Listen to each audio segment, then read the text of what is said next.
other portion of our map and say what we're going to discuss is Afghanistan. Okay. Now, there's a lot of information here, so I will be bringing that up to you.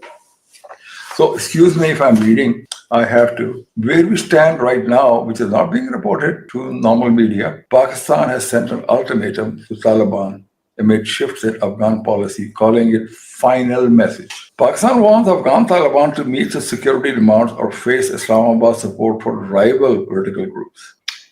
That's what I meant, a master chess move. Signaling a major policy shift, Pakistan has made significant shift in its policy towards Afghanistan. In the final message, making it clear the group must either choose the path of reconciliation and comply with Pakistan's security demands.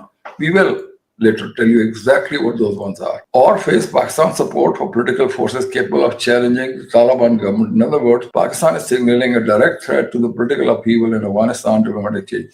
Okay, cutting through all that, Afghans are no more than 16% of the total population. 16 million out of the 42 million Afghanis who are non-Pashtun Afghans. Out of that, they've alienated the 8 million. So fundamentally, these Taliban only represent 8 million out of, at the most, out of the 42 million Afghanis. So they are not a representative government. And Turkey and other Tajiks and other want to see a representative government, and they want these jokers out. And one of the reasons these jokers have stayed in power is because of Pakistan's support. And fundamentally, they have basically walked away from it. This message of Pakistan was delivered to the Taliban through Turkey for months, and they've been engaging through Turkey talks with Taliban, and they refused to act against the Tehrik-e-Taliban Pakistan. As the border attacks increased, so did Pakistan's tensions. Not only this, these Taliban who say we are Sharia have gone over to Hindu Buddhist India and striking an alliance, which is like,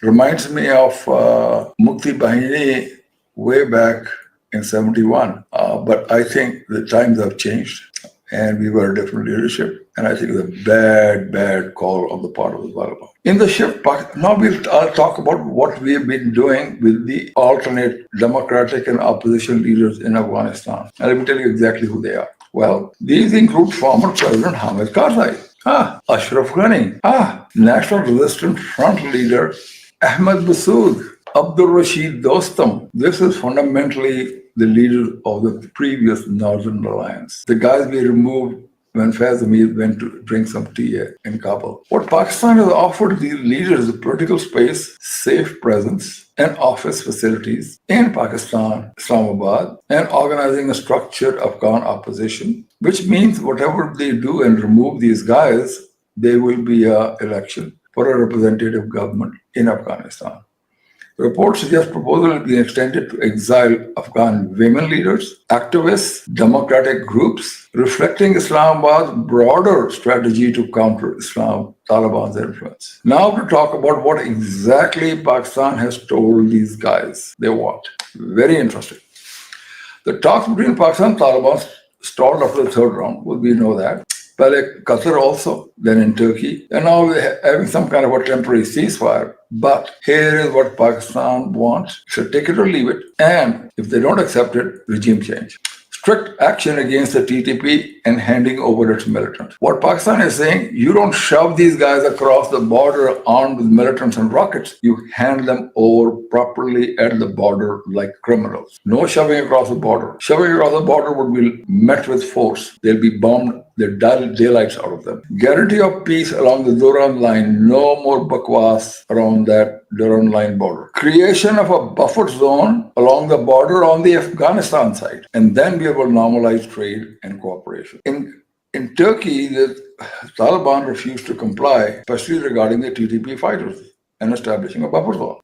Pakistan says these are the minimum requirements for security. So that's where we are right now. Frustrated, Pakistan has made final offer, same one, on reconcile terms or face regime change campaign. And Pakistan has reached out to the Taliban opponents to support a potential campaign. And I think it will take just a matter of time for it to come to fruition. Now we talk about Indian Delhi bomb blast. The guy was trained, some of them got the information handled through Afghanistan and Turkey. So I think there's a lot of people in India who are really double-minded.